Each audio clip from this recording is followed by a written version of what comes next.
lives are so unique and different. And one thing we captured at Voice of the Heart when we were thinking about who to bring here as Will was, he talks about mental diversity, and I don't necessarily think it's in a box. He's talking about all of us who experience things in our lives. And our dream at Voice of the Heart and our new vision is to really connect with people and connect with community and just be with people. And yesterday we held a drum circle, and the idea was we didn't even have to talk. We just had to rhythmically be together. And I just want to take a moment. I mean, it's amazing. The work that Voices of the Heart is doing is absolutely inspiring. It's a deep, deep visionary organization that's transforming the community here.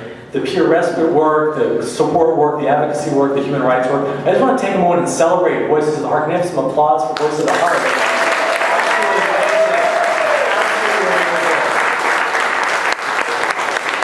Forrest talked a little bit about my story. It has been a really long, it's been a long journey the last 10 years to get to where I am today, to be here with you. And I want to leave some time for questions and answers and discussion at the end, but I just want to say a little bit about, it's really, because, I mean, when I was in the hospital, when I was a psychiatric patient, I was completely, you wouldn't recognize me. I was a very different person. I was very, very shut down. I didn't talk.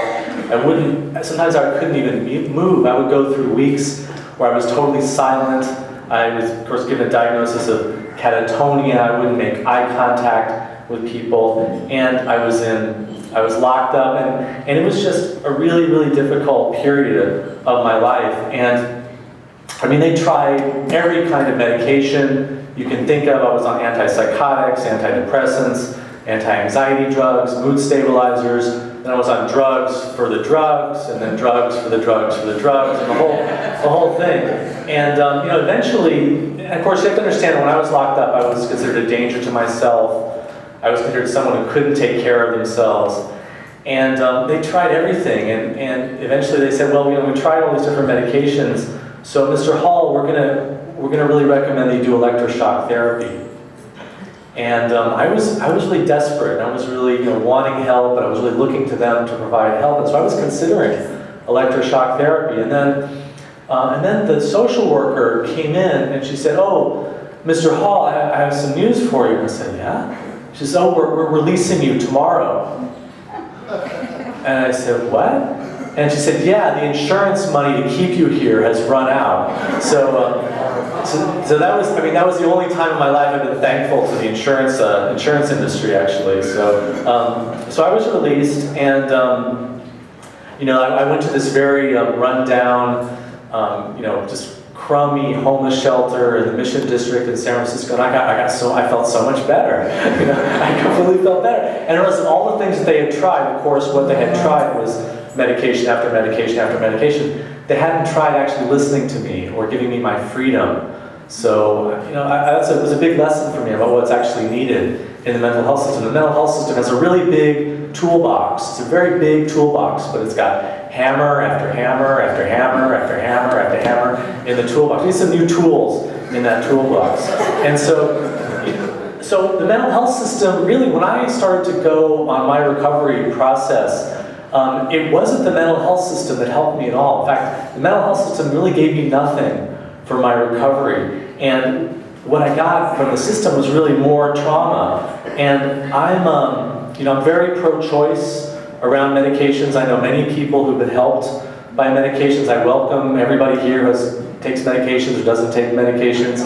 I know people who've been in hospitals who wanted to go to hospitals or who felt that their experience was helpful, they felt safe being in the hospital. And I respect that, I understand that. But for me, the system was very, very traumatizing. Being forced, being labeled, being medicated was very, very traumatizing. This is a human rights issue. It's one of the reasons at the Freedom Center we realized that we couldn't just do support work. We had to combine that with human rights advocacy because it is a human rights issue. And for many of us, and I know this is not true of my father, who was a electroshock survivor and was locked up in state hospitals in the 40s and 50s. For many of us, our experience of being in the hospital was that we were assaulted and we were tortured in the hospital. And it's absolutely, that's not true of everyone, but that's true of many of us. And it's absolutely a human rights issue, and that has to be changed. a lot of things helped me, and a long list. It took me years and years and years of experimenting and trial and error. Nutrition helped me, learning about my food allergies helped me, spiritual practice, meditation helped me, exercise, connecting with nature, receiving acupuncture really helped me. The thing that was most important, the thing that was absolutely vital, without which none of the other things would have actually worked, was peer support and getting that connection from other people who have been through my experience. Absolutely. So I feel so deeply appreciative to all of you who are here making this movement happen and growing this new movement and spreading this movement, because we're reaching people and we're changing people's lives. It makes me really emotional to think about that. If I hadn't connected with Oryx, if I hadn't connected with the peer support movement, I don't know where I would be right now. At some point, that listening really made a huge difference for me.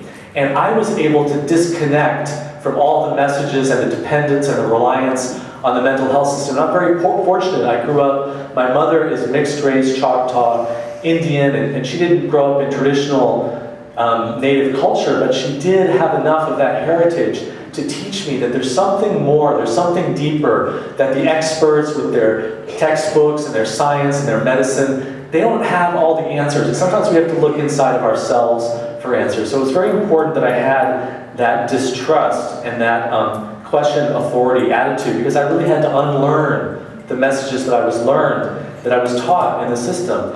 And Oryx and I, we started the Freedom Center together. We combined activism with community support. And it was just one meeting a month. We didn't even have our own space. We didn't have I was borrowing a library computer. I didn't have a computer at that point. And so we were offering support, but we were also really connecting with our anger and our need to speak out and to protest. And that was a really important combination. I remember one of our earliest protests that we did, we had a lot of reports from people from the local mental health agency there, and so we did a protest against them, and we gave them a diagnosis. We diagnosed them with BID. I don't know if you've heard of that. That's bureaucratic insensitivity disorder.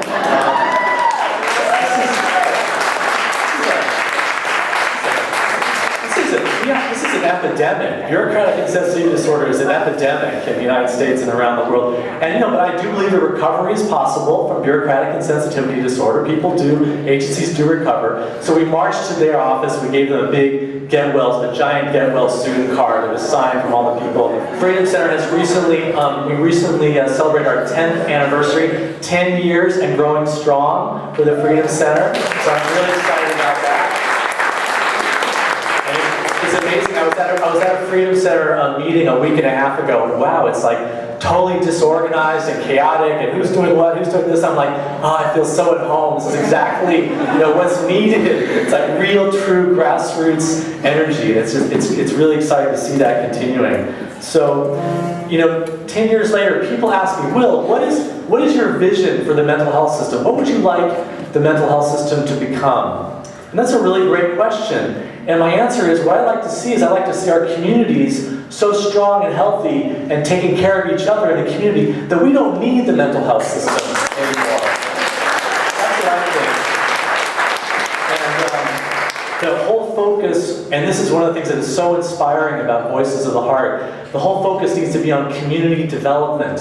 Community development, not making more clients for contracts so that people have their finances for their agencies and for that whole bureaucratic thing. That's not the direction we need to go. We need to go in the direction of strengthening our communities. These are not separate issues that we have. People who are in crisis, who are struggling with emotional issues, mental health issues, we have needs for education, for health care, for jobs, for housing. These are really the same issues. And we really need to stop separating those of us who are diagnosed and labeled and considered some kind of sick, broken people, separating us from the rest of the community. And that's really, really essential. So our movement should really ultimately be about not needing the mental health system, but really building strong, healthy communities so that we can take care of ourselves. And the reality is that people who have mental health diagnoses, we're just at the extreme of a human spectrum. We're not in some separate category. Everything that we need,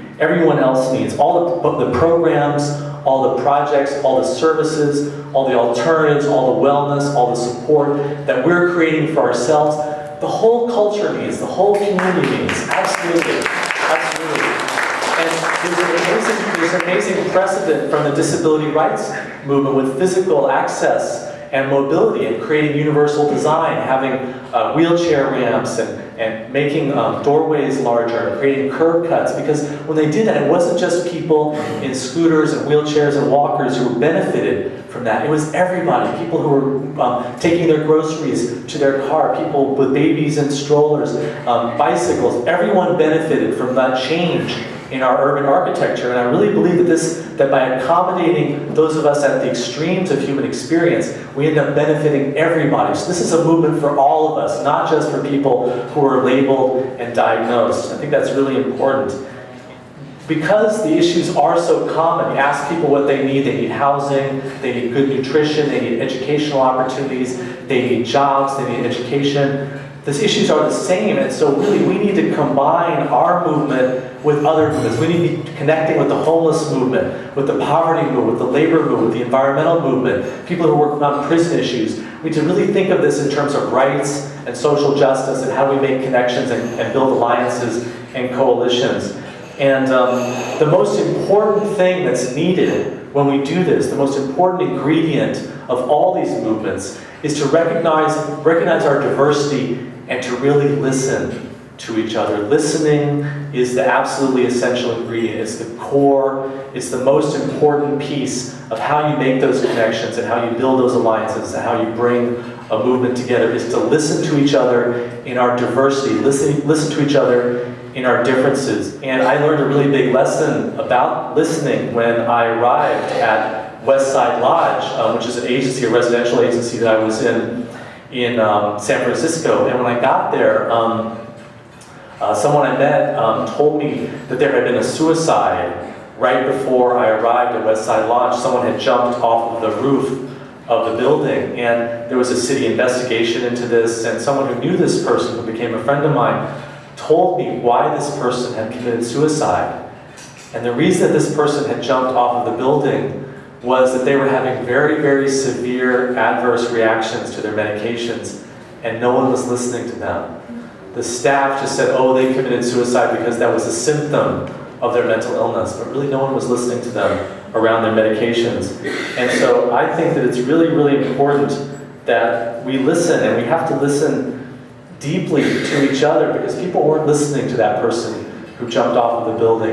And oppression, anytime you have oppression in society, any kind of oppression, whether it's sexism, racism, homophobia, whether it's discrimination against people with disabilities, bigotry towards immigrants, all that is about not listening to ourselves, listening to each other, listening across our diversity. So I do have many friends and know many, many people who are very helped by their medications, but I know that there are a lot of people who are really not being helped by their medications. And actually, the medications are sometimes even making things worse for them.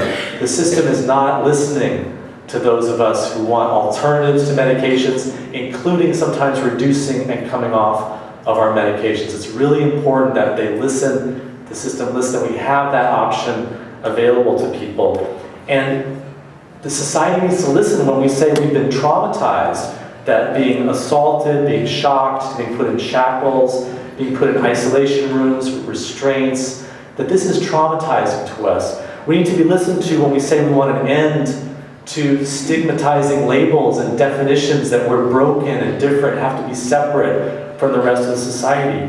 And we need to be listened to when we say, yes, we can make decisions for ourselves. We can do it. We may need a very special kind of deep listening. We may need support to make those decisions. We may need incredible patience to make those decisions, but we need to be listened to because we can make decisions for ourselves. And I gave a talk to some graduate students in psychology, and I was talking about human rights and force, and how I had been very traumatized by the forced treatment that I received. And there was a young woman there, and she said, well, you know, I'm working at this clinic as an intern, and we did actually recently force someone to the hospital. And I said, well, what happened? Well, they said, well, they were a danger to themselves. They were suicidal. I said, well, wait a second, slow down. Tell me exactly what happened. And they said, well, the gentleman came in and we talked to him and he was there voluntarily at the clinic, and so we had to put him in the hospital. I said, well, wait, tell me what happened. She said that we were listening to him, and we said, well, do you want to go to the hospital? And he said, well, I don't know. I mean, maybe, I don't know if I should go to the hospital. And she said, well, we were there, and then 5 o'clock came around, we had to close the clinic. So we had to put him in the hospital.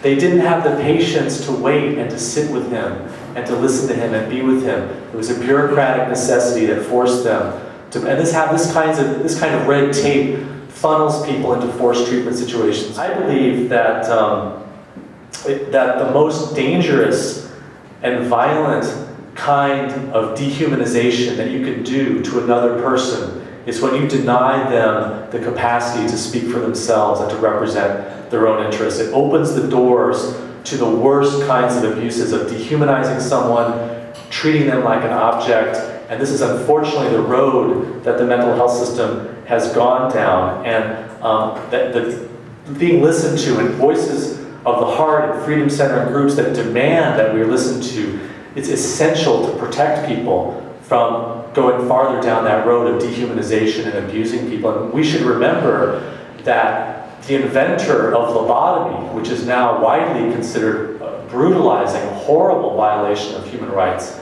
the inventor of lobotomy was given a Nobel Prize for medicine for inventing lobotomy.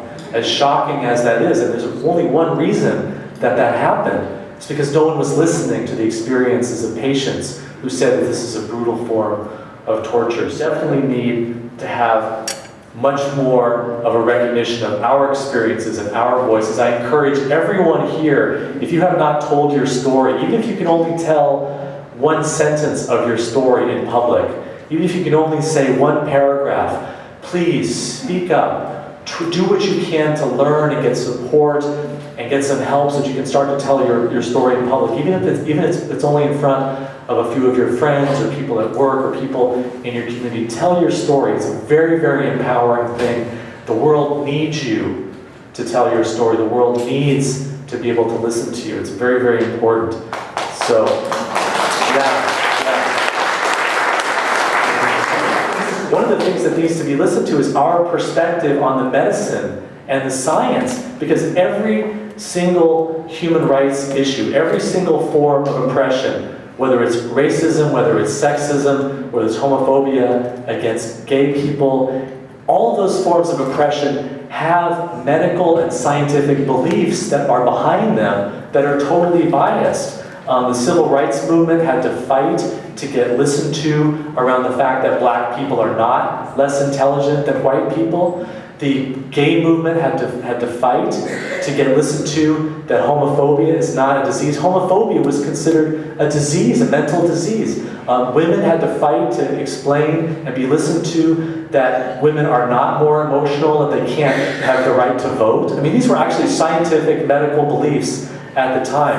And the gay rights movement, I mean, it wasn't that psychiatrists who were calling homosexuality a disease and a disorder. It wasn't that the psychiatrists one day did some research and they said, oh, well, we better rethink that. We better actually change that. We made a mistake. We better not consider that a disease. No, it was the movement. It was the gay rights movement that stood up and organized in protests and was able to challenge psychiatry and force the medicine and force the science to start being more honest. And that's exactly what we're trying to do. And it's really, really important that we're able to challenge the science and not believe the messages that we're being told from this biased medical system and scientific system. As far as homophobia goes, I mean, homophobia is there are still parts of it that are part of the DSM and part of the diagnosis. I mean, gender identity disorder, people have heard of gender identity disorder, and in fact, if you're anxious or you're not sure, or you're confused, or you're having a difficult time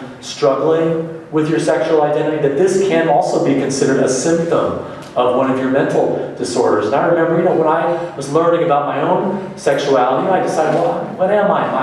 Am I this? Am I that? Well, actually, I feel like I guess I fit into the category of bisexual because, I'm attracted to men, I'm attracted to women. I guess that must be the category I was in. And my confusion and my not knowing about that was really seen as a symptom. And so I need this category of being bisexual. And then I started dating someone who is transgender.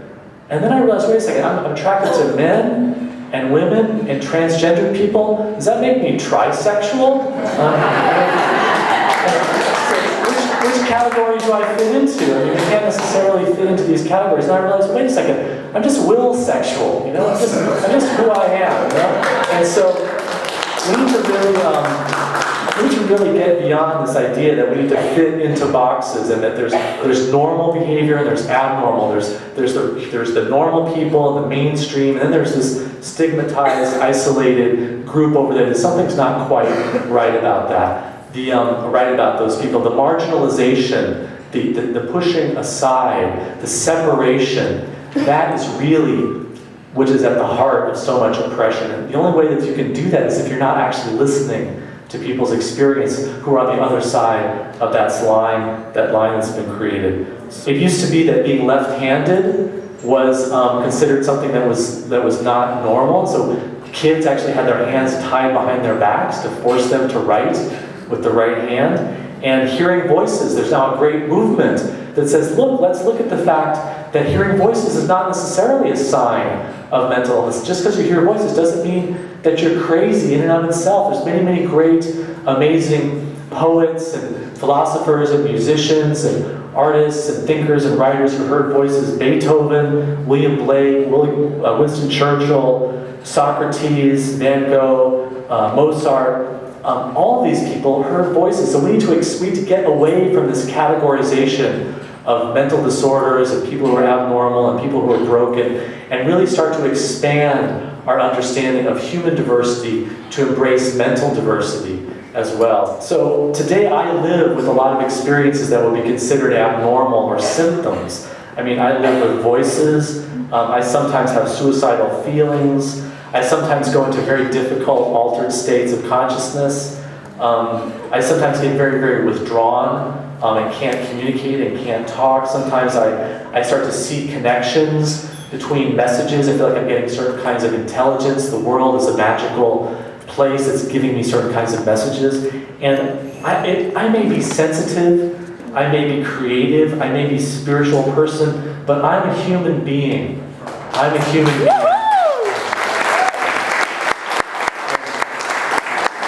I need to have this respected. If you want to find out who I am, talk to me. Let's have a conversation. Don't just look at a label that's been stuck on my chest or some kind of category that I've been put into, because everyone is deeply, deeply unique and deeply, deeply different. And that's going to take more than a 15-minute medication interview. To get to know what's going on for me.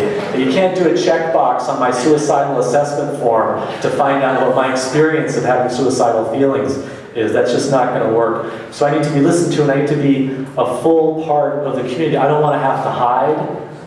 Nobody should have to hide. I mean, no, nobody should have to hide. If you want to hide, great. You shouldn't have to hide in the human community. And I want the freedom to be who I am. I want the freedom to be the same as everybody else. I also want the freedom to be different. And I want the freedom to change. I want the freedom to discover new things about myself. I want the freedom to explore things about myself. I want the freedom to find out that maybe I'm different than who I was. I want the freedom to discover that maybe I'm more capable of things than I thought I was capable of. I want that freedom. And it's my deep, deep belief that groups like Voices of the Heart, that our recovery movement, that the peer movement, that all of you in this room here today, that we are providing an incredible vision for society. We are leading the way for deep changes in our society, revolutionary changes in our whole society. It doesn't matter if you hear voices, it doesn't matter if you see visions, if you believe the television or the radio is talking to you, if you feel suicidal, if you cut yourself, if you look different, if you communicate in different ways, if you love someone of the same gender, if you take substances or drugs or medications, if you move your body differently. It doesn't matter if you have wild energy, if you're silent sometimes, if you can't stop talking sometimes, if you're sad, angry, eccentric, or all of that. None of that means that you can't be part of the human community. You're one of us. We're all normal. We are all normal.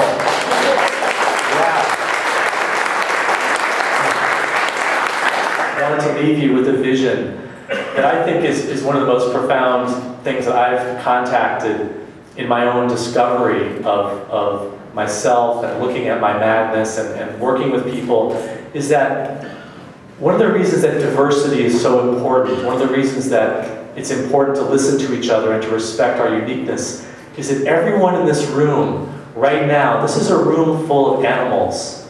This is a room full of animals. Do you see the animals around you? Human beings are animals. Human beings are animals. We're all animals. We're all part of nature. We're all part of nature. And when you go out into nature, everything has its place. Everything has its place, no matter how strange or unique or rare or different. Everything has its place in nature. And it's my deep, deep belief that if you really look at the parts of ourselves that maybe are despised, the parts of ourselves that we're afraid of, the parts of ourselves that are sources of great suffering, the parts of ourselves that are the sources of great pain, that if we really look deeply at those parts of ourselves, we can discover that actually these are parts of ourselves that are welcome, that they have meaning, that they're actually connected with everything there. And whatever we've been through, one of the things that is often talked about in literature and art and film and poetry is that adversity, that challenges, that the fights that we fight and the obstacles that we face make us who we are and are part of who we are. And just because you have a mental illness label doesn't mean that we shouldn't also be able to embrace our adversity as who we are, as part of nature, that all of us are just part of this incredible, amazing adventure called being humans on planet Earth, and we're all in this together, and no one is outside of it. We're all part of the human community. So thank you.